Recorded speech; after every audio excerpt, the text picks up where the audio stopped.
Learn about the strides female entrepreneurs of color are making.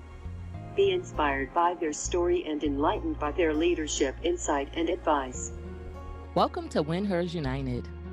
This is Season 7, Episode 9, titled Prospering Through Pain with Nia Ridgle.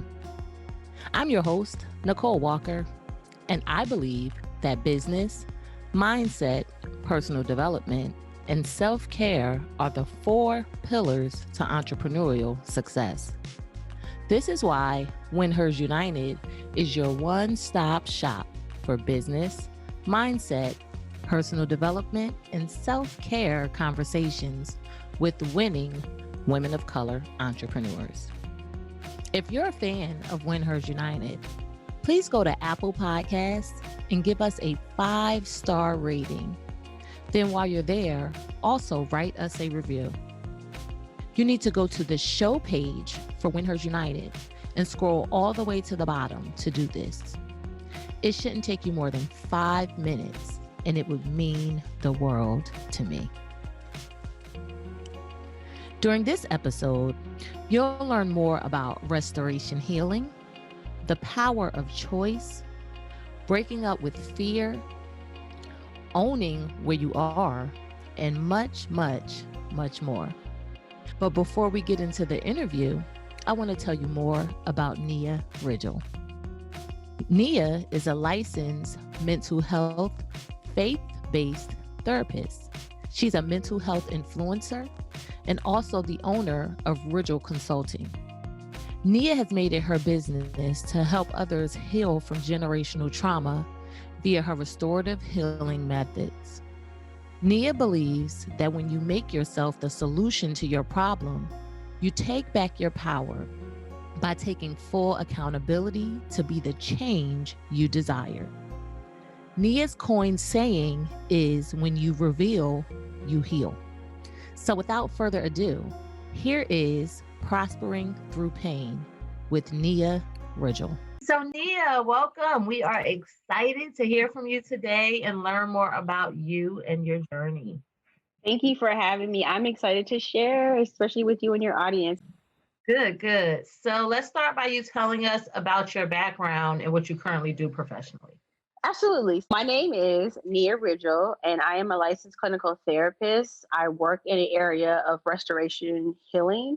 And a little bit about restoration healing is really taking your natural gifts and talents that may have been distorted from outdated generational cycles, transgenerational cycles, mental blocks, mental world blocks, and really taking all those things and really fine-tuning your mental narrative and your story and restoring them back to before all those things kind of dictated how you live and navigate your life. So in addition to that, my private practice size where I service people is an online 100% telehealth community. I also own a wellness brand.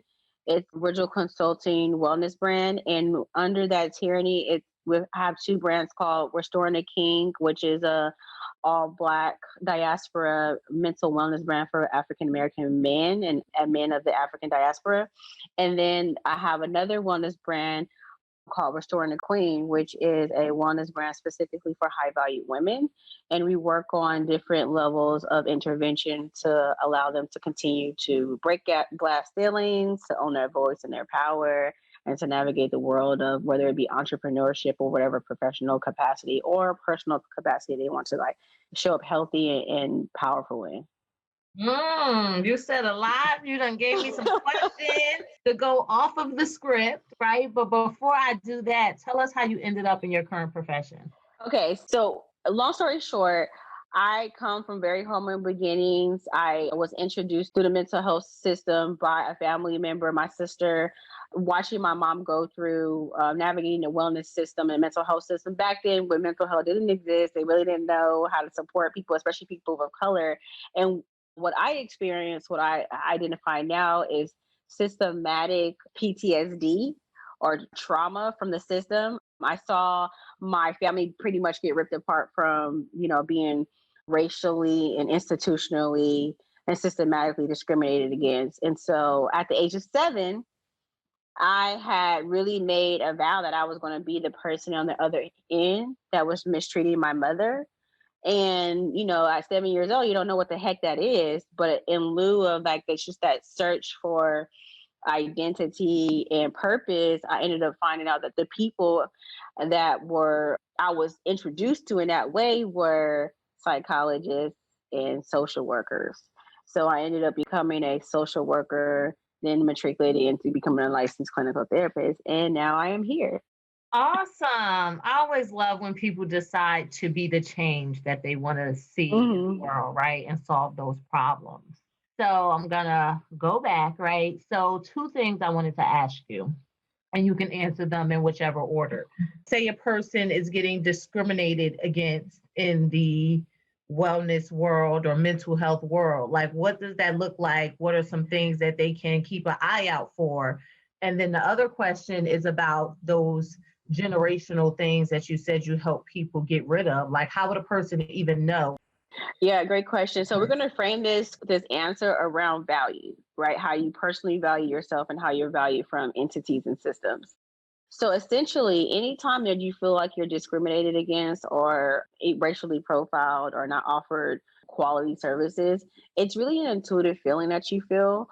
I allow people when I'm working with them to really trust their intuition, which is key to how you value yourself. So if you're in a situation where someone's speaking down to you, making you feel very belittled for not understanding their terminology, if you're afraid to ask questions, if you're being directed versus being spoken to and appreciated, if you feel like your spiritual or religious values are not being a part of your treatment plan or your loved one's treatment plan, if your culture isn't being spoken to, but rather spoken against and seem like an inconvenience. Overall, if you feel like you're inconvenienced, if you're being an inconvenience on other people's professionalism or their ability to provide quality of care, you're not being valued in that space. And Mm. oftentimes, I tell my underserved and underrepresented clientele that those people actually work for you. But when you're used to always being racially profiled or traumatized by the system, you get the mixed messaging that the system works against you, it isn't for you. And so you already walk in there with that mindset that I'm going to be discriminated against and I need to figure out how I'm going to survive through this experience. So, yeah. Mm. That's deep. I feel like that happens all the time, and not only in the healthcare field, in other fields as well. Yeah. Yeah. Wow. Okay. So, how could a person identify if they have like some generational blocks or, some things that's going on with them? Okay. So that question is your why question. Like, why am I here? Why am I doing this? Why is this purposeful to me?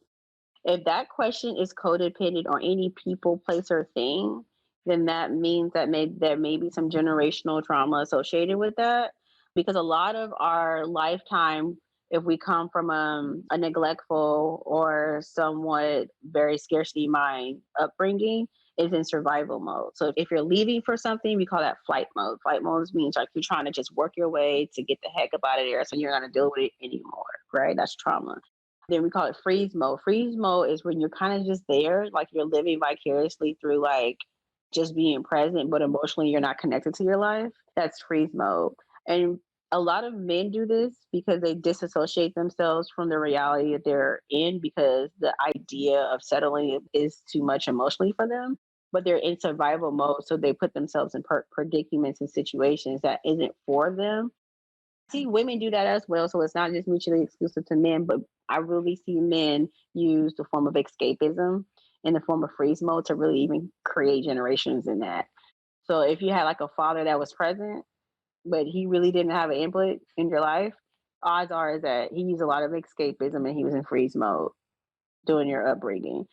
Even mothers too for fight mode. So, generationally, if you grew up in a household where your emotions were suppressed or emotional intelligence wasn't really something that was fostered in your family, so you have a really hard time like emotionally connecting, speaking to your emotions, feeling like your emotions are a hindrance certain people, or not really understanding how to articulate yourself outside of being angry and aggressive, that can also be generational trauma. And a lot of kids that grow up in neglectful households were punished for showing them emotions because it spoke against maybe what a caregiver was doing that was not in alignment with health and wealth, right? And so kids are inquisitive, they have questions, right? And I don't know about you, but like kids ask the craziest, straightforward questions, and sometimes parents are not ready to answer them. So rather than like take accountability for their inability to do that, they punish the child for having a voice. So if you're like feeling like you're voiceless or anything like that, sense of powerlessness over your life, 9 times out of 10, you're some form of transgenerational trauma. Mm. Girl, listen now. I ain't get you on here for you to be diagnosing me now. Look, I feel like I've been through some fight, some freeze. I'm not sure about the first one. Maybe the first The one. flight mode. Look, I done been through A, B, and C, right? That's good. That's good. Yeah. And I like that, right? Because I think we go through life, right? And this is the life that we've accepted, right? And if you don't get information to realize that this is not quote unquote normal, or the way to thrive, like you said, then, how can you do better? Yeah. And it really just comes from like you rewriting your narrative around life so that it doesn't include trauma. And I know that people think that it's like everybody has trauma. They're right. I've never met a person who didn't experience a form of trauma. But there's one thing to recognize it and work away from it, right? To where it's no longer serving you in a space of like taking it away from you and blocking you from your the life you want to live.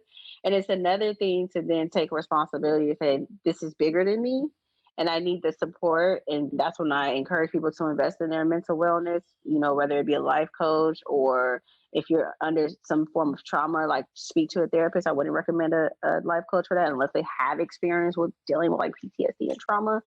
But we really do have the power of choice. Like we wake up every day with the power of choice to make key decisions on how we want our life to be. But see, when you grow up in forms of trauma, that becomes a part of your identity, and it's really hard to separate. It's almost like the equivalent of going through a breakup. Like for example, like for me, self-disclosure, just like I'm breaking up with fear this season, and that has been like I am in such a mess relationship with fear. It's actually really shocking that I have to go through a breakup with it. You would think that we want like this stuff to be like just gone, like, oh yes, I can. You tell me I can get rid of fear, it's gone. No, it's when it's navigated a part of your life, it's hard to really, really understand where you begin and where you end. Yes. Oh, that was deep. Look, Yeah. power of choice was a word, right? Yeah. And as far as that breaking up with fear, yes, some things are ingrained, whether it's positive or negative, right? Like once it's ingrained, I think your subconscious doesn't know if it's positive or negative. It just knows that this is our thing and we want our thing. And you want to feel safe. And sometimes fear of putting ourselves out there doesn't make us feel safe. Yeah, that's good. That is good. Look, we done got straight to it, y'all. We're gonna have to dig deep so we can keep it going now. So tell us, right? I know you touched on some of your childhood in relation to things that your mom went through, but do you want to just elaborate on the type of upbringing that you had as a child? Yeah, I'm really discovering like so I'm a therapist who has a therapist. I really believe in being a healthy practitioner. And so like I'm discovering just in on my own healing journey and working with my therapist that I had a very fascinating childhood is what I call it, right? So a lot of my professional accolades, personal accolades have been from a scarcity mindset.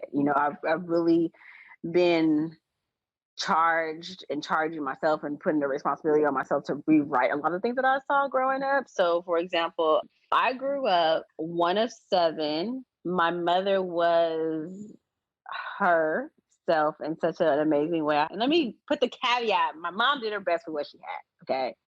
And I respect her for that. But I did grow up in a very verbally, mentally, emotionally, and physically abusive household. A single mother sometimes because my father was a career criminal, so he was in and out of our household. So I went back and forth between being raised as by a single mother and then having a two-parent household. My parents were the first entrepreneur I was introduced to, but on the illegal side of the business.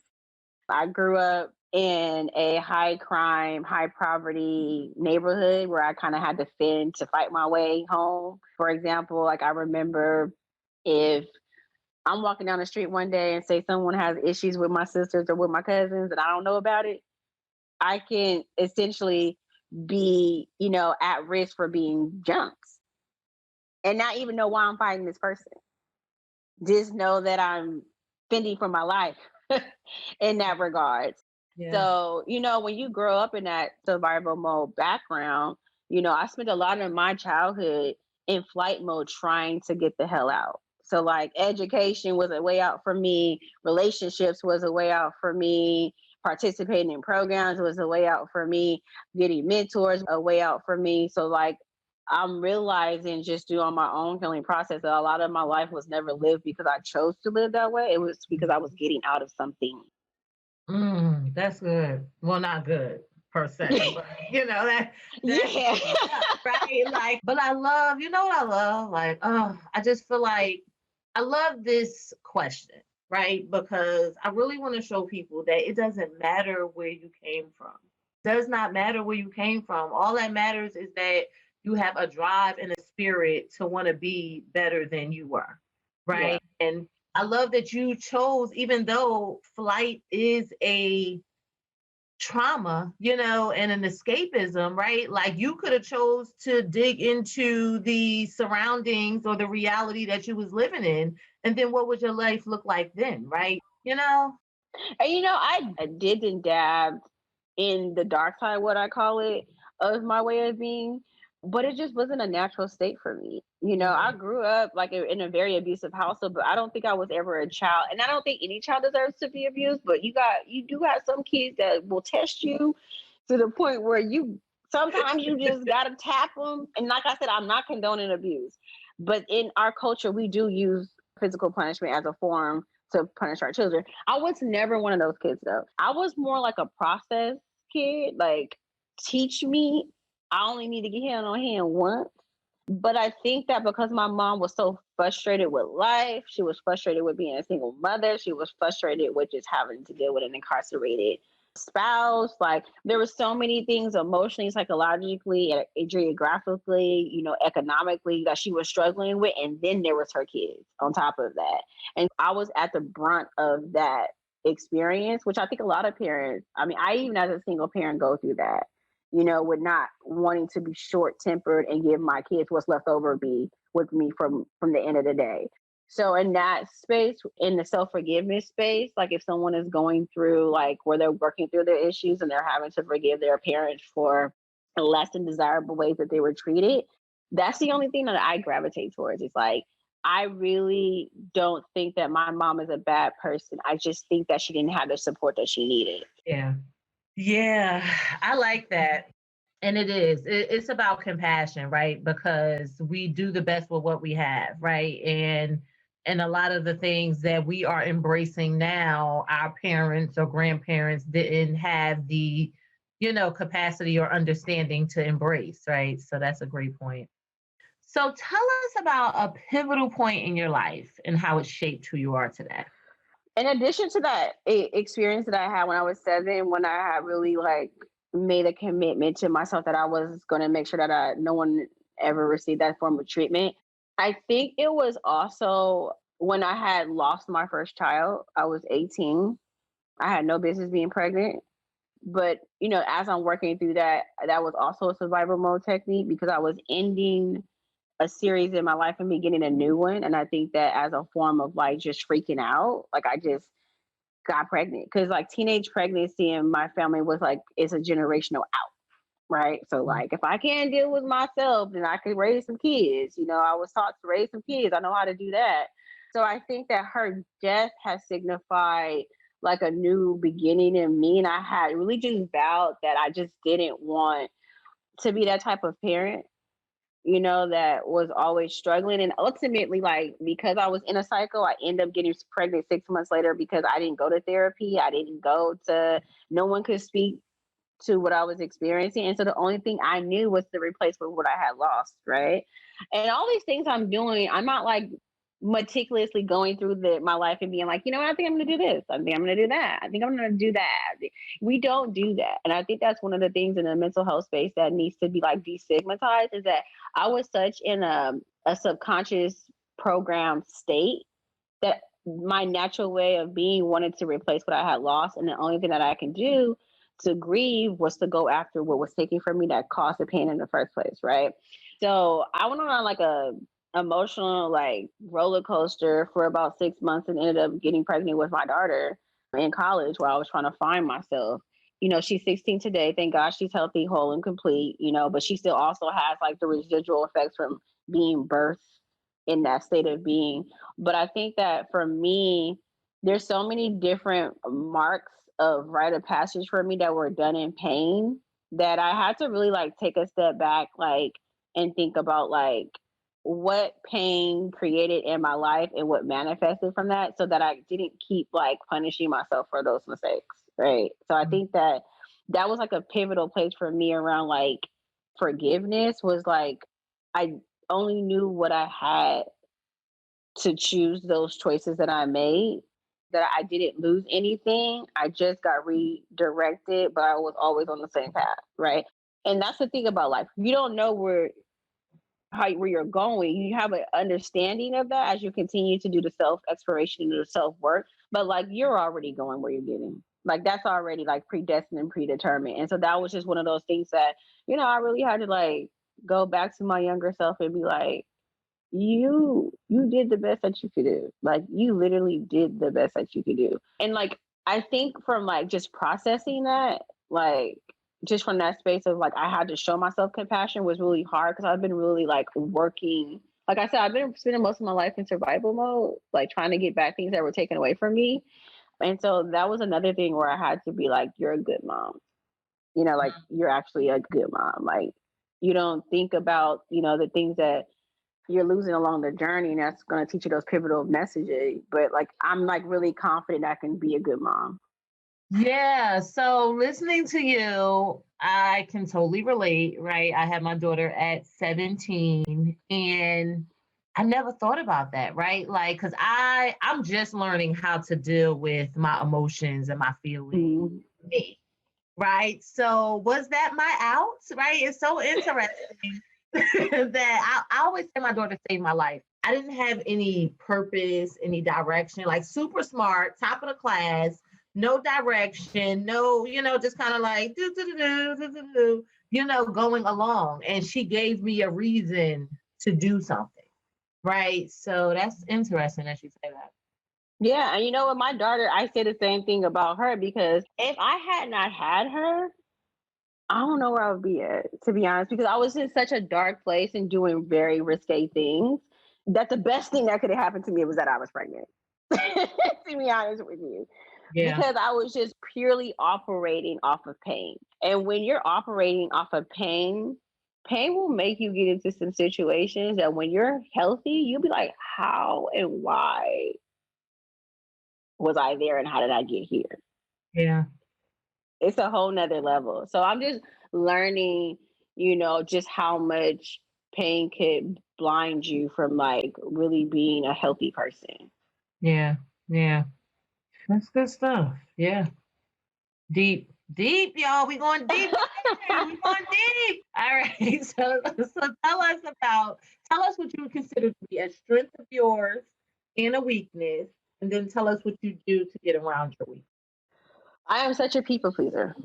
I'm such a people pleaser. And I think it was ingrained in me to care for others before myself culturally. And I think also too, like I'm such a gentle, kind spirit that I don't like seeing other people in pain because I felt pain before. And so I'm like, this is terrible. Like, I don't want to feel this anymore.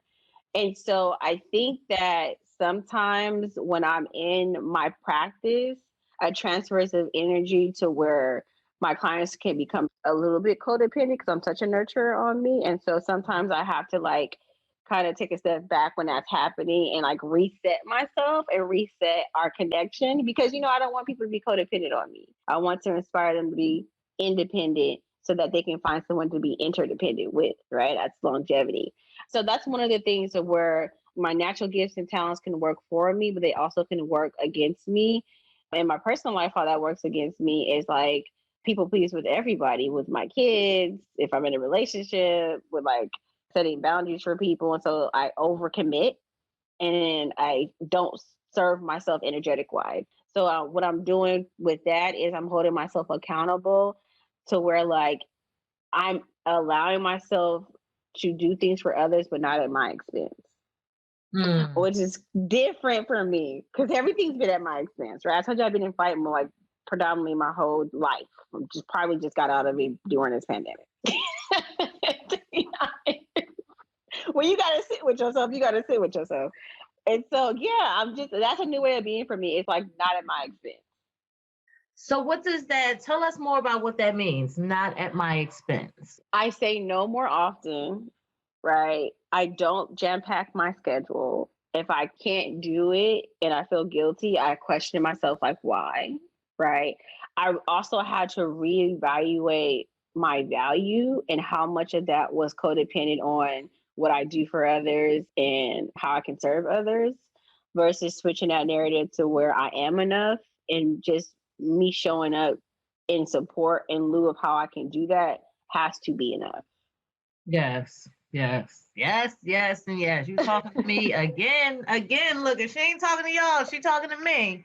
Listen, I'm gonna be honest today. Look, we gotta be honest. Right. Right. So, you know what? You said something that I know I have been, sometimes still am, right? But no longer want to be guilty of, which is this jam-packed schedule.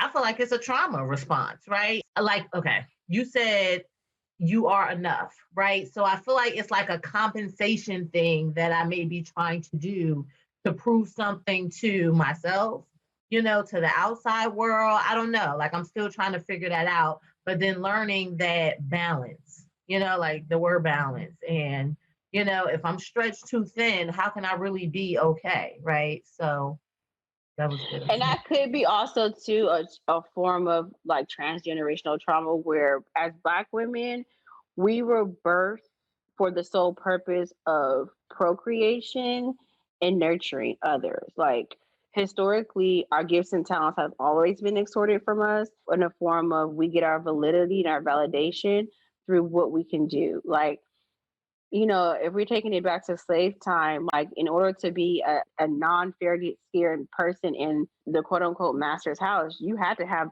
be very talented, like, be very, very talented. And on the adjacent side of that, if you were a fair skinned Black woman, then you also had to prove your Blackness to everybody else that discriminated against you for being a woman of fair skin color. So we also walk around with that scarlet letter that we don't really talk about too much in our community. In addition to, transgenerational trauma passed down from just having to be extorted for our gifts and talents. And we still are extorted from that. And I just went through that prior to leaving my job at COVID. I literally had to tell my boss, listen, if the end of the world is happening right now, I can't be a sellout. I'm going to help Black people because there's only 4% Black therapists. And we are right now at this time, and this is around the time that George Floyd had passed away and was murdered. I mean, not even candy coated. Listen, that protected language, that I knew my community needed me. And we just didn't service Black people. We just didn't. And so, I mean, again, here is my gifts and talents being extorted for a population that I don't even culturally relate to. And that is to say, like, I'm not against supporting other people. There's different colors and different nationalities.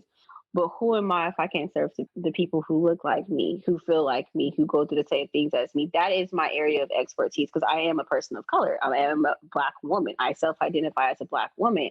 And so I think for the people who have a difficult time with understanding that, they really need to practice more empathy and compassion for others and put yourself in the situation of a person who doesn't serve their own community, but fights for the rights and the service of others.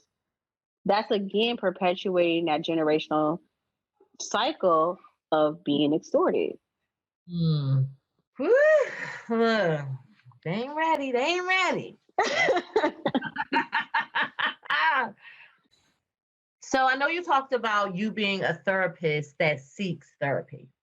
Are there other practices that you use to ensure that you're showing up at your best personally and professionally? Yeah, so there's 4 key areas to live in a whole holistic, well-balanced life that I support my clients with, and I live by 2. So there's spirituality, There's mental health and physical health in one space, right? That's one paradigm. Then there's financial freedom, and then intimacy. Okay. And so those are the four key areas that I navigate my life through. And I encourage my clients to have a holistic, overall balanced life. Now, you're never going to be 100% in all those spaces. That doesn't exist, but it's more of a continuum of everything. So in the Christian faith, we call it season, right? What season are you in? Are you in a season where you need to focus on your financial abundance and get a little bit more organized in that area so that abundance can come? Or do you need to connect to yourself more spiritually to where you can have a sense of self and ownership so you can take that leadership position where you want in your life? Or do you need to practice on your physical and mental health to get the right mindset so that you can have a longevity life so you can make good business decisions, good decisions for your family, really navigate them? Or is it intimacy? Do you need partnership? Do you need community? Do you need healthy relationships? Do your relationships that you have, are they conducive to the lifestyle that you are now living? Not from the past, not when you were 16, not when you were 20 and in college, but right now as a entity, as a person, as a person walking in whatever space that you're in. So I really tailor my lifestyle and whatever needs to be fit in that space. So right now, like offline, we talked about intimacy. I'm in that space where I'm getting back my personal life and I'm really focusing on self this season in the form of like also embodying physical and mental health. So prior to COVID, I was a really exercise enthusiast. I think on the last interview we did, I said, now I just roll out of bed. But at first, I used to get up at 5 a.m. in the morning, have my coffee, have my shake, get ready to go, like rah, rah, rah, like very structured. And when COVID happened, it just completely messed my life up. I wanted to drop the F-bomb because that's how much it did. I'm sure others can relate. So in this season, I just had to drop the routines and focus on why did I have the routine in the first place? Why was I so strict on myself in the first place? And that was very spirit-led. Okay. So from an organized person to now a self-proclaimed, free-spirited, sort of kind of hot mess, I'm just exploring this space of the unknown and it's really uncomfortable. So I fired my therapist and I got a life coach. I got a Tantra life coach guru. And then I have a yoga mental wellness facilitator who helps me with getting acclimated back into my body emotionally. So that's what I'm doing. Right. Yes, I feel like life is not a one size fits all thing, right? And to figure out what works for us, we have to try different things, right? So I love that, you are trying new things, trying to figure your life out. And I feel like at every level of life, we have to figure things out. I just have to trust myself. I never learned how to trust myself. I never learned how to self-express. I knew what I wanted. I knew how to performatively pass, right? Because we know how to do that. We know how to show up healthy. But like to be healthy, to be sound in mind, to be confident, to feel valued. I feel like we can't go at it alone. We all need help. But ultimately, right, what feels good with you should be your guiding light.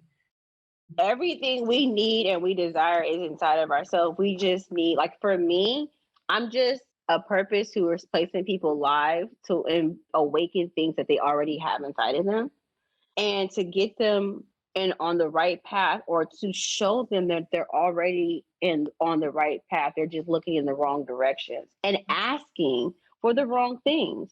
Because we would literally ask for things physically that emotionally is not resonating with us. Just because we're coming from trauma, because we're coming from habitual habits, because our friends are doing it. And really, that's not really what we want, And that's where, for me, I had to like really own the fact that like of my uniqueness, right? But before I could own my uniqueness, I had to feel like I was a person of value to even say that I was unique. So a lot of people, we don't even know what comes first, the chicken or the egg. And we're sitting here raising families, getting married, Focusing on generational wealth, it's like, well, what are we creating wealth for? So we can still continue to be unhappy? That's deep, going after things that aren't necessarily what we want, right? I can relate to that so I just celebrated a year in recovery, right? I had to let go of, drinking and drugs and just all things that weren't me, but they helped to put a band-aid on all of the pain and the trauma and me wanting to run from my feelings, right? So to me, that's a prime example of taking in something that I wanted it at the time. Like I thought it was the solution at the time, but now in a better light and in a better mindset, realizing like that wasn't me. That wasn't doing anything for me. But yet in the moment, I thought it was. Yeah, because you're working towards alleviating something versus living with the actuality that you feel pain. And that's what I told you. I don't like feeling pain either. I don't. It's one thing I can take away from my experience it's the pain that I've gone through because it's deep. And when you don't have a label or understanding or a community that supports you in your growth and you're just feeling judged and ridiculed and you want to just show up, you do things in pain that you would have never thought you would do when you're healthy. And that's where like the self-compassion piece has to come in at, is because when you're in pain, all you can focus on is the pain. You can't focus on anything outside of the pain because the pain is so deep. And that's where I feel like a lot of people don't get, especially when we're tailoring it to the Black experience, why we hurt so bad. Like that, I think that people don't get how systematically we are damaged and we're like just trying to function in pain. That's not fair for us to be judged, for us to be policed, for our children to be taken away from us to have to be successful, knowing that we carry the burden of pain. Yeah. Like we literally carry that torch every day. That even to me makes sense as to why a lot of people are in survival mode as opposed to thrive mode, right? Because you have to have your bare necessities met before you can even want to be and do better, right? And a lot of people are down at that bottom level. Yeah, and it goes back to like I said, we'll ask for things because we think that we want these things in the physical, but really in the emotional, a lot of us just don't want to be sad, angry, mad, depressed. All those things come from pain. Like when we like strip back the layers, what hurt you? Who hurt you? Are the real questions that if we were really inside of our bodies and really taking that introspective look at self, we would be able to ask ourselves the simple questions that lead to the big, the scientific world quantum leaps that people talk about. That lead to big power plays, the big decision making that we make in our lives, instead of trying to manifest and create in pain and chaos, which we do. And look at us. Look at what we're also able to create, knowing that just shows just how dynamic the human species is that even in this pain, we still can manifest and create. And so that's where I'm at.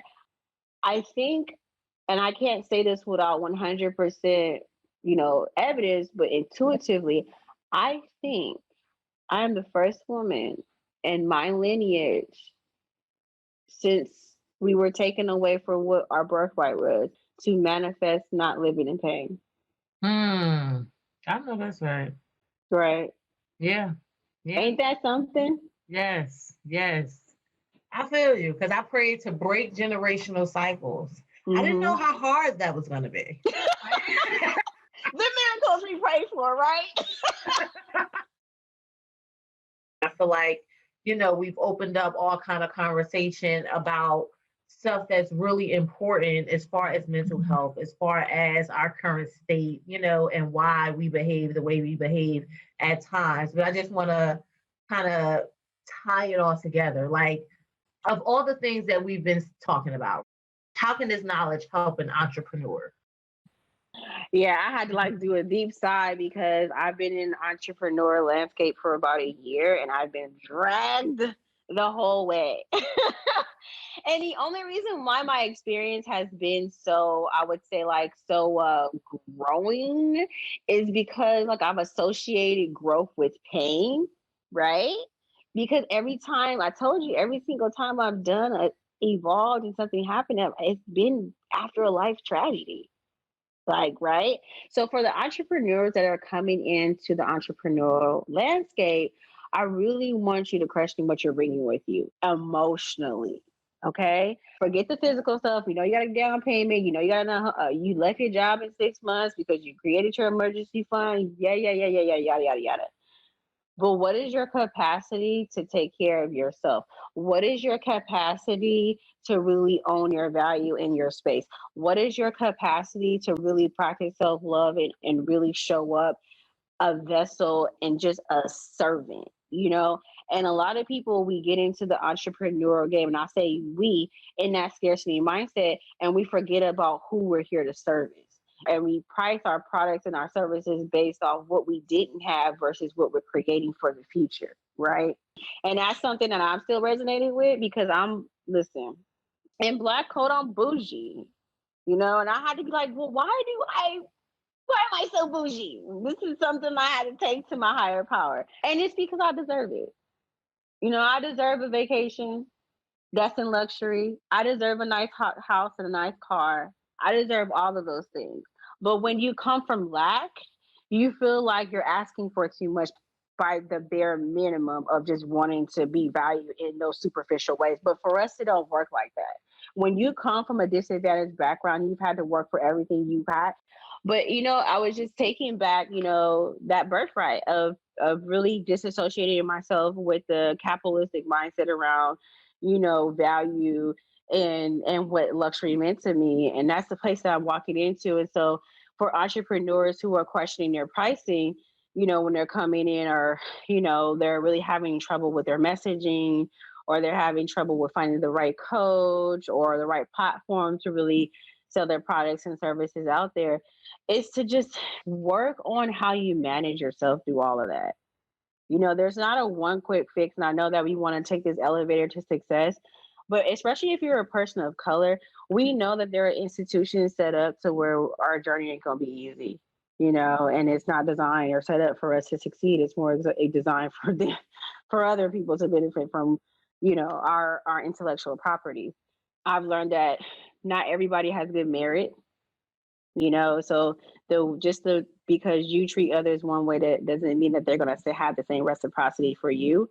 But I do believe in karma, and I do believe that sometimes you're put in a person's life to show them the other side of their a way of being, because they probably never had that experience before, you know. So it comes along with being a special person that chooses to pretty much do this entrepreneurial walk, because it's not easy, and we literally make a choice every day to sign up, not knowing what the day is going to bring us, but knowing that we're going to get through it. So I just really encourage any entrepreneur that's in that space is to not focus on what's happening, but really focus on how you're going to get through it and be successful in any place that you're at in your life, whether it's from the bottom, the middle, or the top. Like, really celebrate yourself. Like, small wins are so important. Celebration is so important. Not negative self-talk, you know, isn't your best friend in this situation. The pulling yourself up by your own bootstrap notion is bullshit. You know, get around people who are supportive, loving, kind, genuine. You'll know that by trusting your intuition more. If a person don't sit well with your spirit, 9 times out of 10, you need to trust your instinct. And if you keep coming up against those people where you question their validity in your life, then you need to go work on yourself, because you should not be putting yourself in circumstances and situations that continue to trigger you. That's not healthy. Okay. All right. Yeah. So you talked about something that's near and dear to my heart, which leads me to a plug, right? So before I get to the plug, but celebrating your wins. I think that is so super important. It's actually something that I had to take the time to do at the end of 2020, right? Because I feel like on the outside, a lot of people are like, oh, you're doing this, oh, you're doing that. But sometimes I feel like I'm not doing enough and I forget what the heck I've been doing, right? So I had to take the time to create like a brag board for myself. I had to celebrate my wins, right? To give myself the validation that I needed, right? Because a million people can tell me how great I'm doing, but if I don't feel it in my spirit, then it's not resonating. It's like, oh, thanks, but I got to feel it, right? So I agree with you that that's super important and that we have to take the time to do that. And I know that that comes from me being like just super hard on myself. I have what they call unrelenting standards, right? So a lot of things are never good enough. And what I've done to mitigate that and to help other people with that is so I hold a monthly room on Clubhouse called Celebrating Wins. January Yeah. edition happened, February edition is coming up on the 28th, everyone, I think it's at 3 p.m. Eastern. Check the show notes, but I'll drop it since we talked about it. Yeah, and even leading towards doing an event at the end of this year for people that want to come and actually create that whole thing from the whole year, right? But the importance of tracking those wins every month and acknowledging them and celebrating them because I think it's a confidence booster, right? And it helps you to track your progress too. Yeah. In addition to that, what you're doing without knowing that you're providing people are rituals. We don't really realize how like spirited we are when we do hold spaces for people to celebrate themselves. Celebration is a ritual, and our daily habits and routine are rituals. Newsflash, you know, but it's really just getting back to the why. We're all, creative beings, we're all ritualistic people. And I just think that we've gotten away from that, but we do it anyway. Right. So it's not even just a celebration that you're providing for people, you're providing a ritual for them to reclaim themselves in spaces where they lost their voice, their power, and so in your way of being a perfectionist and thinking that you're doing all this stuff and you got to be on top of it, just know that you're also too such an important vessel for people to also celebrate themselves because you can't give what you don't have. So that just is a testament to your power in your space by even going on Clubhouse, which is another professional outlet. Hello. And using it in forms of celebration. So, I mean, kudos to you for being such an amazing person. Well, I paid her, y'all. I paid her to say that. No, I'm kidding. But thank you. I just was, Yes. like I didn't even think of it like that, right? You know what? So that brings me back to another point, right? The importance of having people around you that help you see things that you just overlook and that aren't afraid to build another person up, right? Because I feel like a lot of people don't want to build other people up because they are so torn down on the inside, but on the outside, they might not look like it or act like it, right? So I appreciate you for that. And I think that that's a great example, too, and a point, right, that I know I use because I am so hard on myself, right? So I need people that are going to see things in a different light and they feel like, oh, yeah, I take it, I receive, right? Right. But that's important for entrepreneurship as well. Yeah, and I think it's important to be a healthy person so much to where you don't have to hate on people when they are being a light. Because we have so much darkness. Like the last thing you need to be is a part of that. Message. All right. So tell us about the last book that you read or listened to. Yeah, okay. So I really have been like into like different forms of spirituality as it pertains to the African experience, the African American experience. So one of the books that I read, it's called The Spirit of Intimacy. And this book is really helping me get back to like community and why I am a servant and a servant leader now too. It's also helping me get back to like I'm working in the space of forgiveness and for those who have harmed me, who are my close, intimate relationships, from birth to, forever. And so it's really helping me with understanding why they matter and why I have to forgive. It goes into, like, just like I said, our rituals that we got away from, how community used to be more of a supportive measure for connection. And now is used as, like, you don't even know your neighbor, right? And that neighbor could be a cousin or a distant cousin, but because they had an issue with your cousin or your mom 5 years ago, to keep in alignment with dysfunction, we choose sides, but sometimes we choose the wrong sides for the wrong reasons, right? So it just really helped me get back to, like, well, why don't I talk to my aunt? Why don't I talk to my uncle? Like, why are these issues mine? Is it really a community based process? Why do I value my friends, and why do I choose my friends the way that I choose them? And why do I value relationships in this way? And, like, is my level of connection with a man, is it superficial versus I'm building with this person, I'm inviting them into my intimate space? So The Spirit of Intimacy is a book, I feel like, for those of you who are at a space where you're, like, wanting to evolve and get creative around, like, how you live your life. It's a really short read. It's very to the point. It's centered around the African experience. So even people who are in biracial relationships, or you have biracial children who are looking to get that understanding of, like, or even if you just want to be an ally, you want to kind of get a feel for, like, how Black people value community. It's a really great book. It was a refresher for me because, that way of being wasn't taught to me because we're so far removed from being displaced that these are just not, customs and beliefs that I know on the physical, but it spoke to my soul when I was reading it. So that's why I'm like, plug. That book is amazing. So go in the show notes underneath this episode if you want to purchase that book, because it does sound amazing. It is. All right. So you talked about rituals and how rituals are our thing, so to say, right? So to me, I never looked at it like this until you actually said it, but personal affirmations or reciting those are rituals. Do you practice personal affirmations? I do, because the power of the tongue is, once you speak it, the world was spoken from the power of the tongue. It was created, right? So tell us one of your favorite affirmations.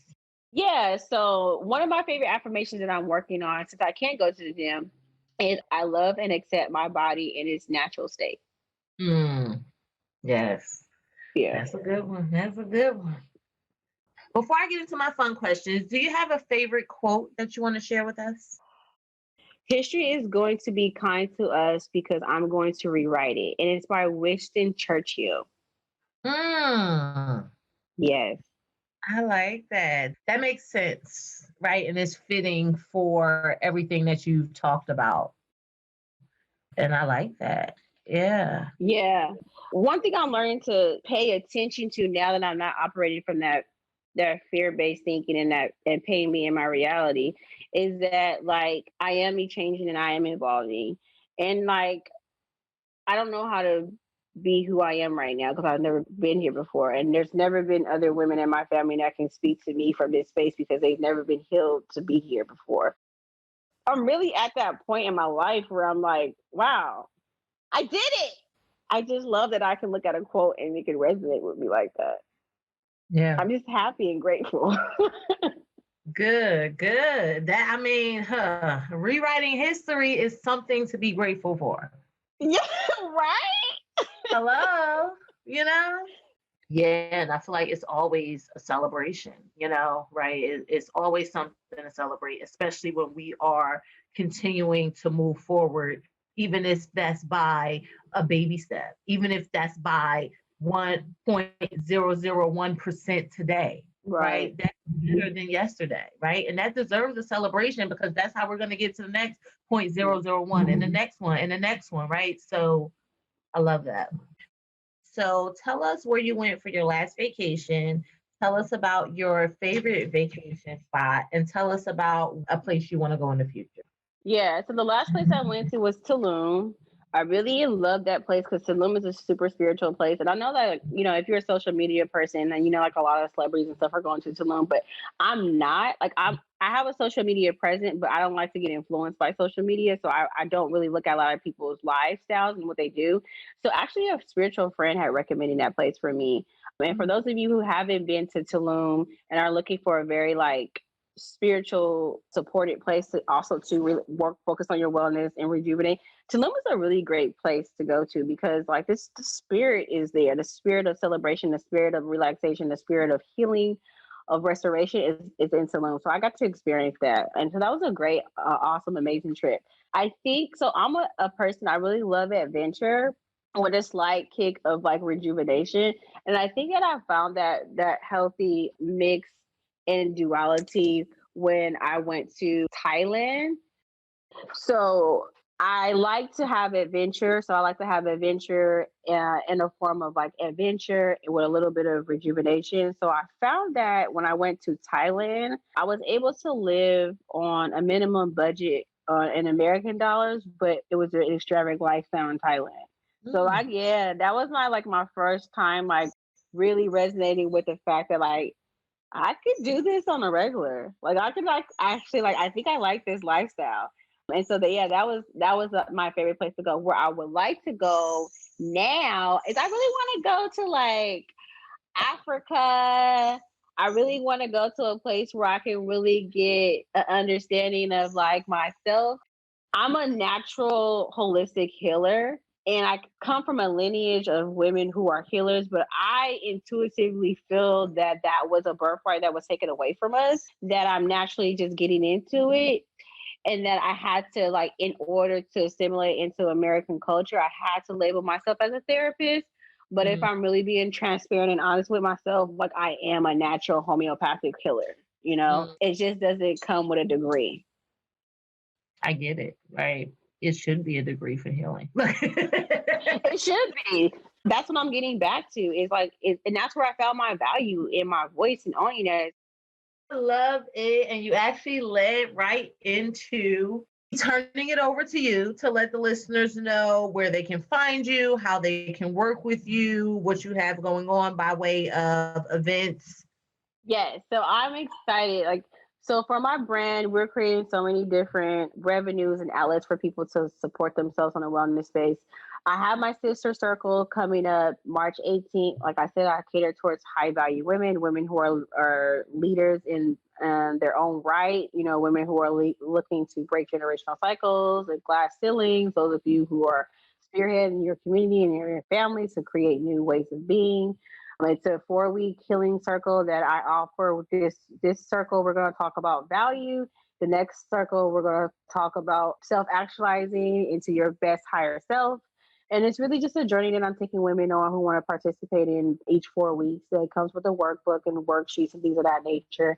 So that's what I'm doing for my ladies and my queens. What I'm doing for my kings, for my gentlemen, is I have my Restore the King 6-week program that I take Black men specifically on a self-healing journey through self-exploration.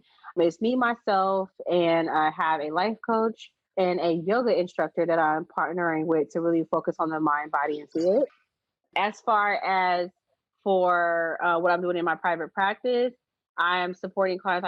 Right now I have 2 slots available for my private practice, and I hope that they're still there before this airs.